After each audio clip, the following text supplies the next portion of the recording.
Hello friends, இந்த வீடியோவில் scrap materials வச்சு எப்படி ஒரு கிஃப்ட் செய்யலான்னு பார்க்க போகிறோம். என்னுடைய மோஸ்ட் ஆஃப் தி ப்ராஜெக்ட்ஸ் பார்த்தீங்கன்னா யூடியூப்ல செய்கிறதா இருக்கட்டும், இல்லை வெளியே யாருக்குன்னு செஞ்சு கொடுக்குறதா இருக்கட்டும், அது குவாலிட்டியாக இருந்ததுன்னா ஸ்கிராப் மெட்டீரியலாக இருந்தாலும் நான் யூஸ் பண்ணுவேன்.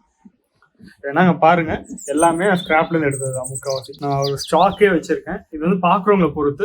என்னை பொறுத்த வரைக்கும் அதில் நிறைய வேல்யூபிளான திங்ஸ் இருக்குது. மெட்டலு, வுட்டு, சர்க்யூட் போர்டு, அதில் இருக்கிற காம்பனன்ட்ஸாக இருக்கட்டும், இது எல்லாமே வேல்யூபிளான திங்ஸ் தான். ஸோ ஸ்கிராப் திங்ஸ் இருந்துச்சுன்னா அதை வேஸ்ட் பண்ணாதீங்க. முடிஞ்ச அளவுக்கு எடுத்து யூஸ் பண்ண ட்ரை பண்ணுங்கள்.